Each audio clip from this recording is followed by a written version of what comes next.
एक राजा जिसका राज्य न्यायप्रियता के लिए बहुत ही प्रसिद्ध था। दूर दूर तक उसकी न्यायप्रियता की मिसाल दी जाती थी। उस राज्य में रहने वाला हर नागरिक जानता था कि यहाँ अन्याय सहन नहीं किया जाता।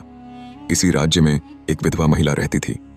उसका एक ही बेटा था जिसे वह अपनी जान से भी ज्यादा प्यार करती थी। उसका घर जंगल के करीब सड़क किनारे था, जहाँ उसका बच्चा दिन भर खेलता, दौड़ता और हंसी खुशी से अपनी दुनिया में मग्न रहता। माँ अपने बेटे की खिलखिलाहट सुनकर संतोष की सांस लेती और उसका सुख देखकर प्रसन्न होती। राज्य में राजा ने जिस व्यक्ति को न्यायाधीश नियुक्त किया था, वह निष्पक्षता और कठोर न्याय के लिए जाना जाता था। चाहे अपराधी कोई भी हो, वह बिना भेदभाव के न्याय करता था। राज्य में यही परंपरा थी कि किसी के साथ भी अन्याय नहीं होगा, चाहे वह कोई भी हो। एक दिन राजा अपने घोड़ा गाड़ी में बैठकर जंगल की ओर शिकार करने जा रहा था। तेजी से दौड़ते घोड़े और शाही सवारी के साथ वह अपने शिकार में मग्न था।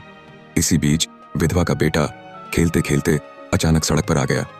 वह कुछ समझ पाता इससे पहले ही राजा की गाड़ी का चक्का उसकी गर्दन पर चढ़ गया। एक ही पल में उसकी नन्ही सी जिंदगी समाप्त हो गई। लेकिन राजा शिकार की धुन में इतना खोया हुआ था कि उसे इस बात का एहसास तक नहीं हुआ कि उसकी गाड़ी के नीचे कोई बच्चा आकर कुचला गया है। वह बिना रुके आगे बढ़ गया और शिकार के बाद अपने महल लौट गया।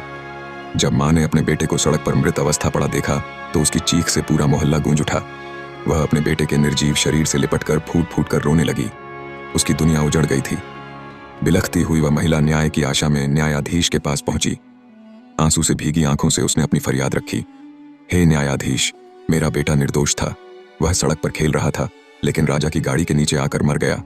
अब मेरा कोई सहारा नहीं बचा। मुझे न्याय चाहिए।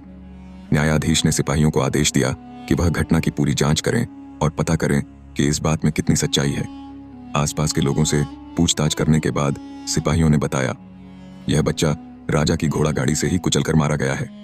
यह सुनते ही न्यायाधीश ने तुरंत राजा को आदेश भेजा। राजा को न्याय स्थल पर हाजिर होना होगा। उसके घोड़ा गाड़ी से एक विधवा की इकलौती संतान की मृत्यु हुई है। इस पर न्याय करना आवश्यक है। राजा ने आदेश सुना और कहा, ठीक है, मैं दरबार में जल्द ही उपस्थित होता हूँ। लेकिन दरबार में जाने से पहले राजा ने अपनी पोशाक में एक तलवार छुपा ली। उसके मन में एक भय था, अगर न्यायाधीश ने मेरे विरुद्ध कोई फैसला सुनाया तो मैं अपनी तलवार से उसका वध कर दूंगा। क्या न्यायाधीश विधवा को इंसाफ दिला पाता है या फिर राजा उसकी कत्ल कर देता है? जानने के लिए अगला भाग जरूर देखें।